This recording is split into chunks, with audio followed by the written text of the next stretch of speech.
Apa yang memungkinkan Indonesia ditemukan kembali? Ada dalam kegelapan, dan kegelapan itu disebabkan oleh ayahnya sebelumnya kan. Dulu Pak Prabowo sendiri yang mengatakan Indonesia gelap, iya kan? Ya. Masih ingat pidatonya. Sekarang udah dibandingkan pidato Pak Prabowo yang sekarang bilang tidak gelap dan ketika bilang Indonesia gelap, iya kan? Ya. 2018 Indonesianya kan bubar katanya, kan karena gelap itu.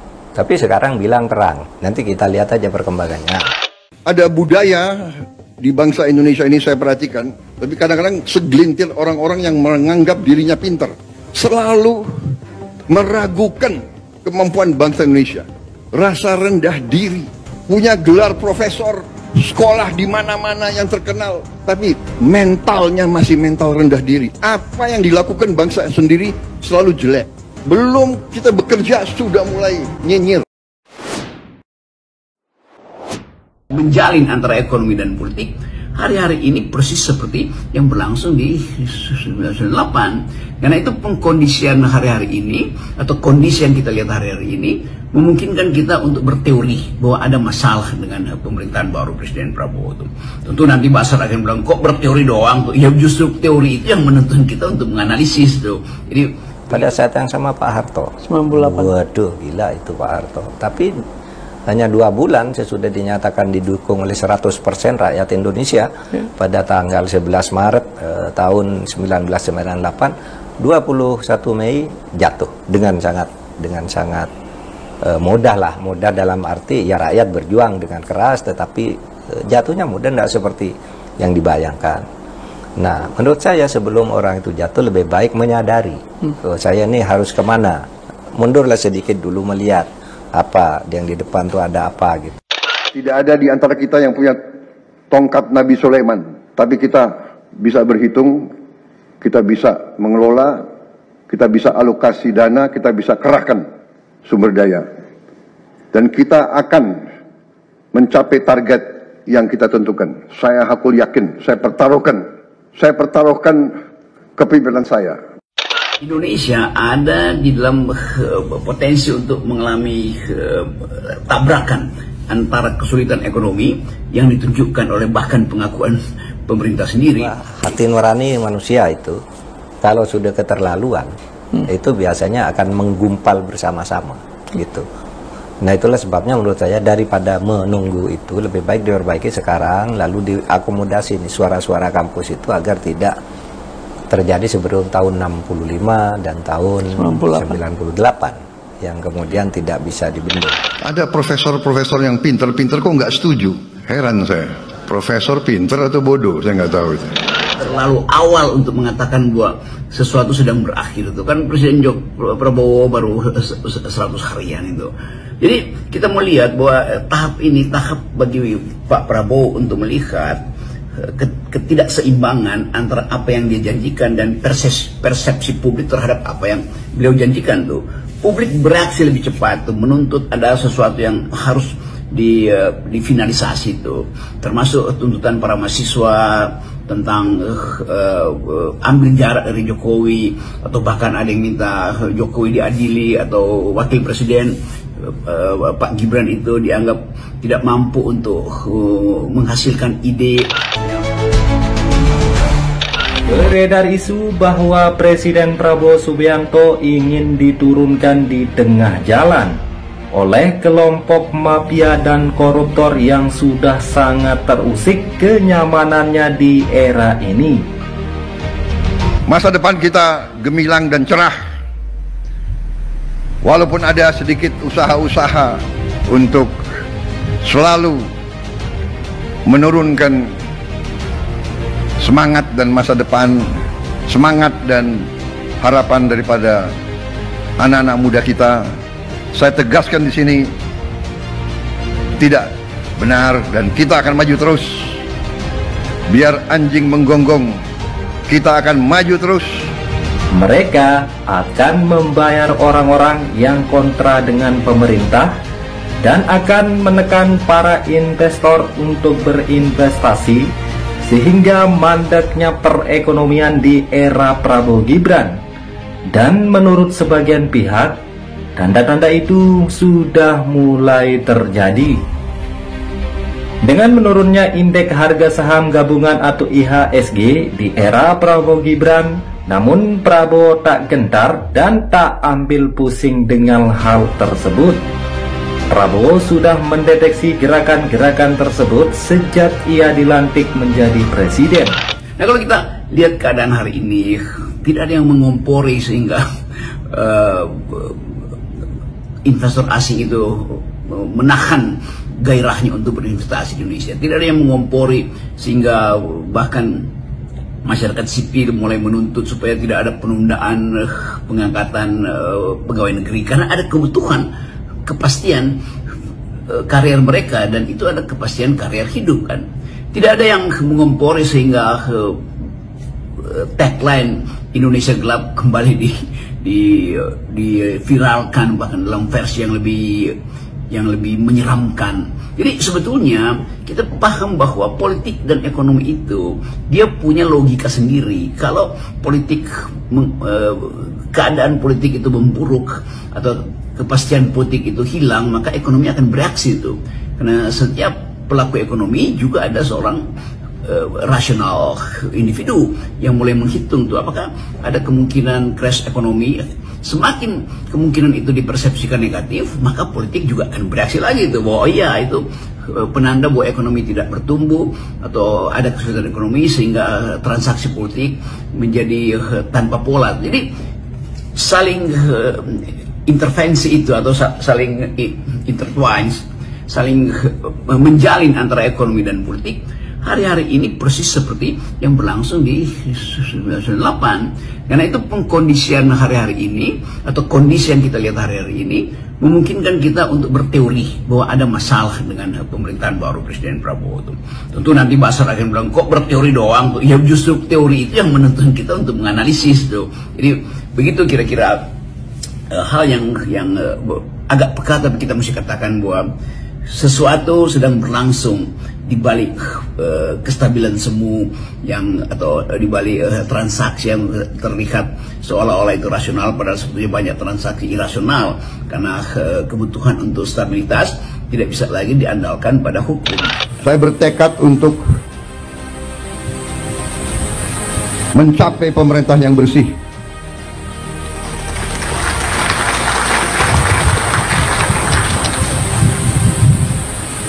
Dan ini tidak gampang.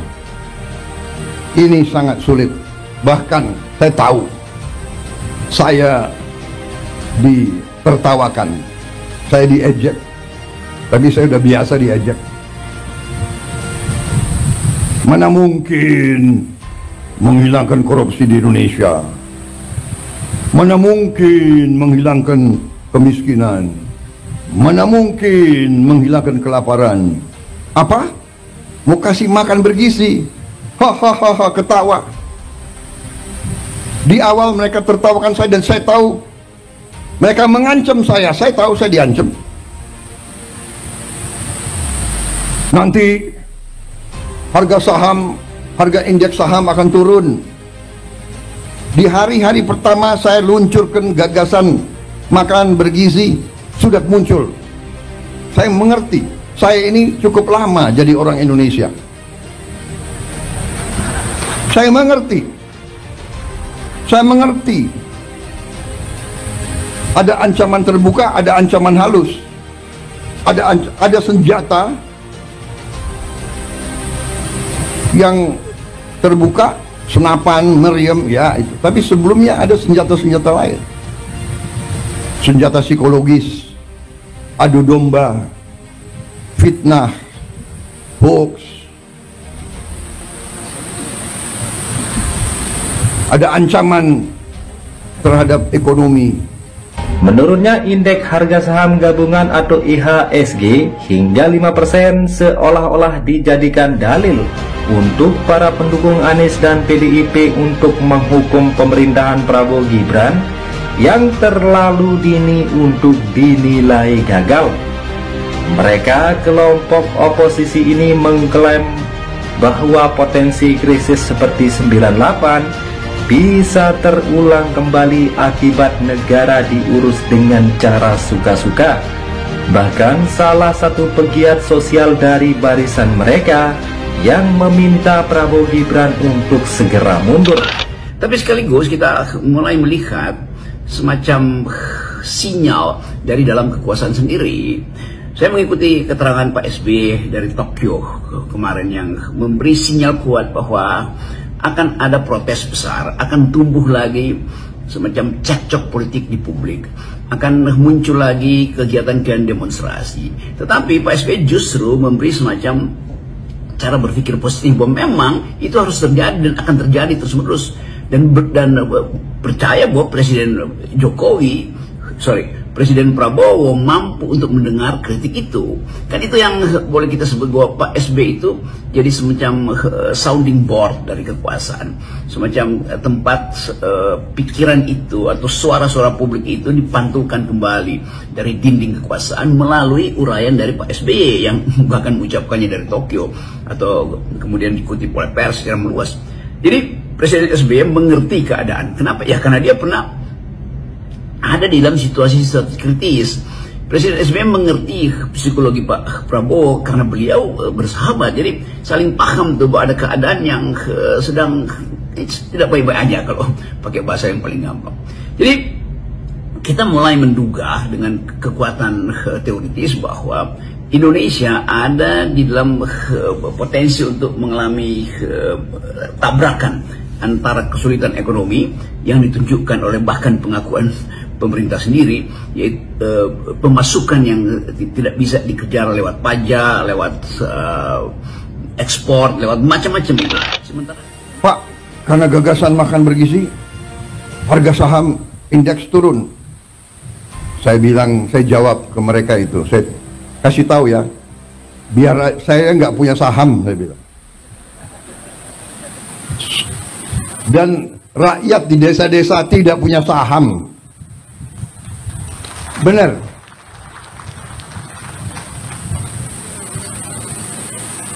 Kalau saham jatuh, iya, pemain-pemain bursa itu.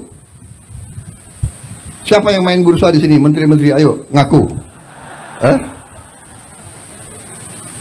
Fahri Hamzah kayaknya, yuk.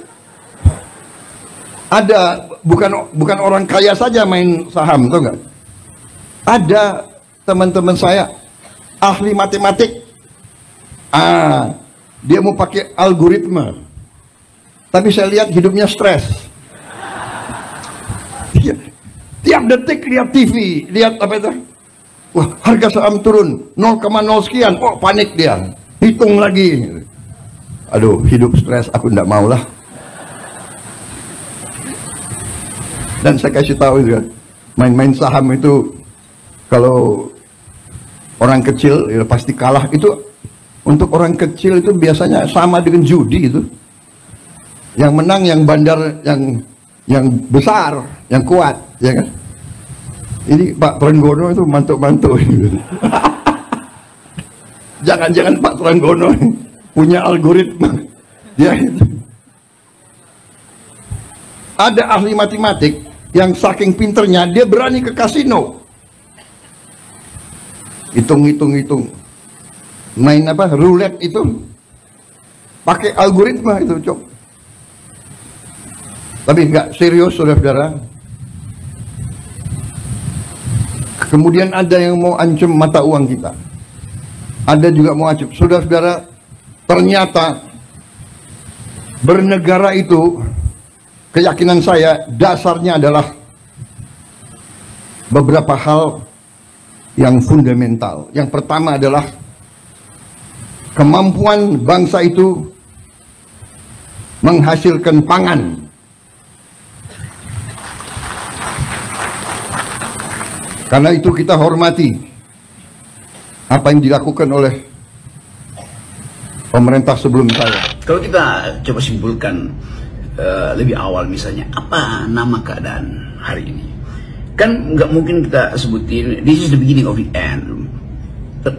Terlalu awal untuk mengatakan bahwa sesuatu sedang berakhir. Itu kan Presiden Prabowo baru 100 harian itu.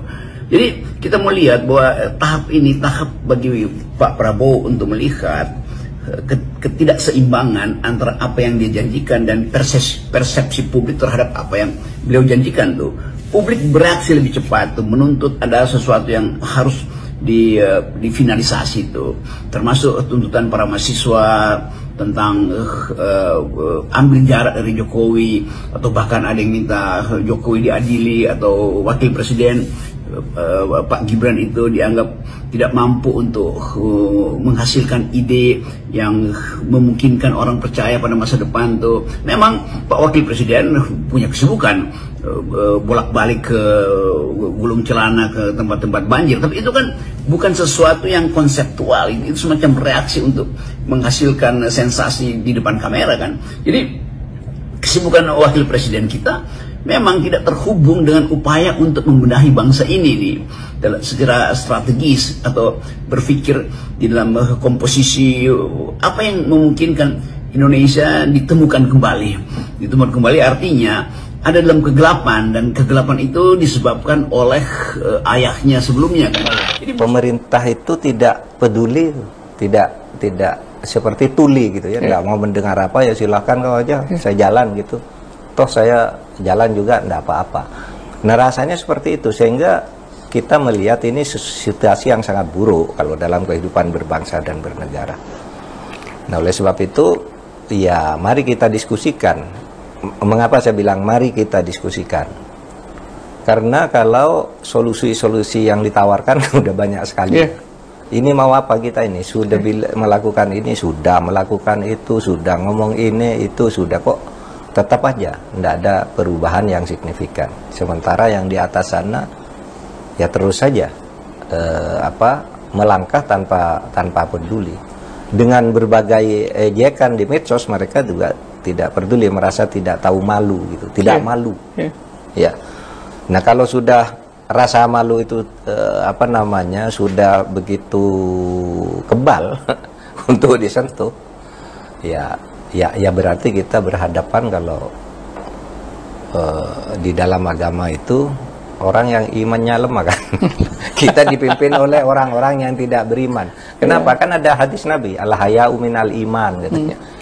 Rasa malu itu bagian dari iman kan? Nah sekarang orang pada tidak tahu malu, di mana imannya itu gitu. Kalau ini bahasanya narasinya orang agak kecewa ya, agak frustrated. Susahnya Presiden Prabowo sudah mengatakan lebih dulu Indonesia baik-baik aja kok gitu. Siapa bilang Indonesia gelap gitu kan?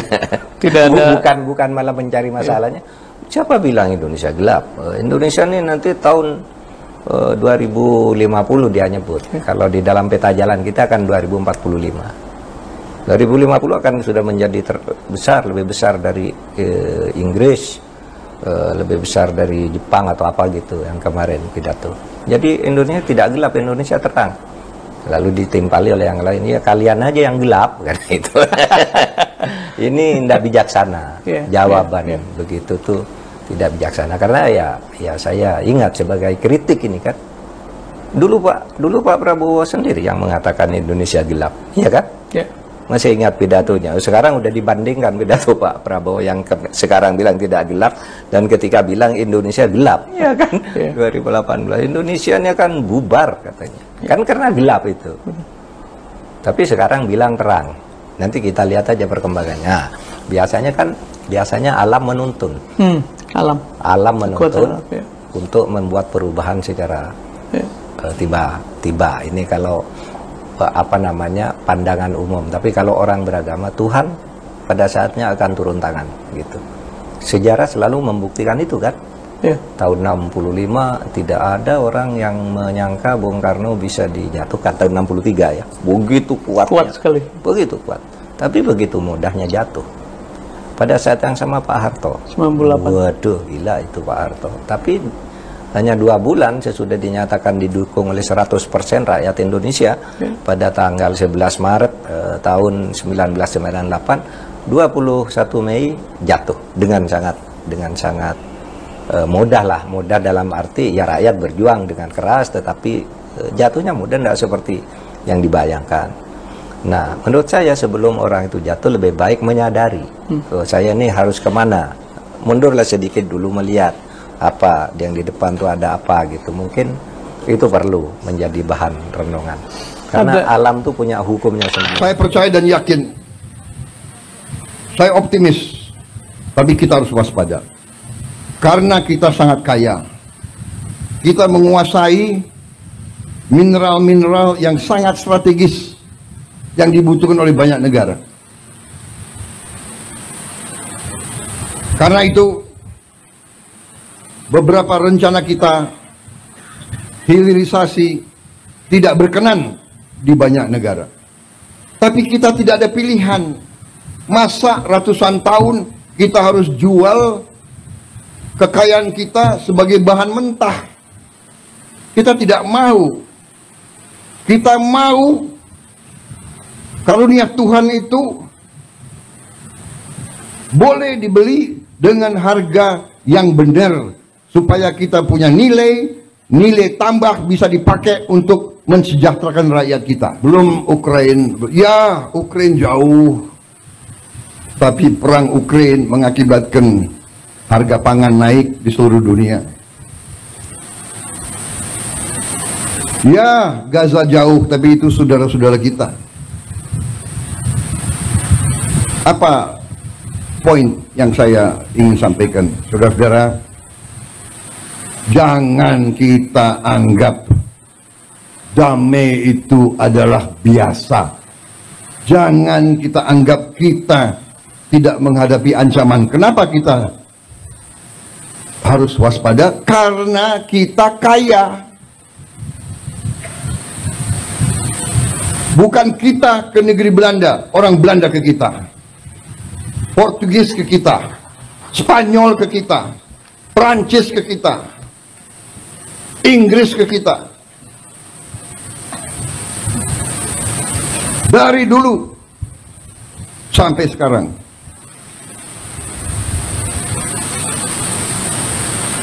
Saudara-saudara, saya kira pelajaran termasuk di semua agama, pelajaran agama Islam pun mengajarkan bahwa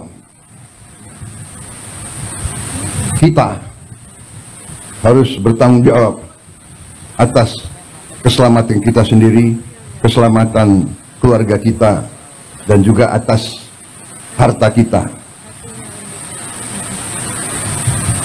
Jadi saudara-saudara,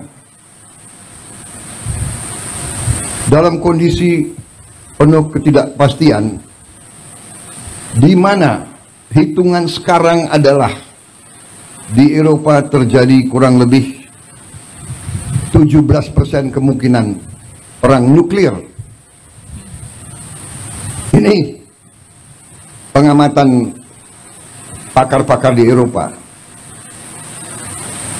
Karena negara barat mengizinkan peluru-peluru jangka jauh, jarak jauh mereka menyerang Rusia. Rusia sekarang mengatakan dia boleh menyerang negara-negara barat menggunakan senjata-senjata yang paling mutakhir. Belum Timur Tengah, belum di Asia, Taiwan dan Korea Utara. Kita non-blok, kita tidak memihak, kita menghormati semua negara. Itu maunya kita. Tapi saudara-saudara, 40% dari seluruh perdagangan dunia lewat lautan Indonesia. 40% seluruh perdagangan seluruh dunia lewat perairan kita. 70% energi Tiongkok, Korea, dan Jepang lewat perairan Indonesia. Bisakah kira-kira kalau terjadi perang besar, bisakah kita tidak terseret?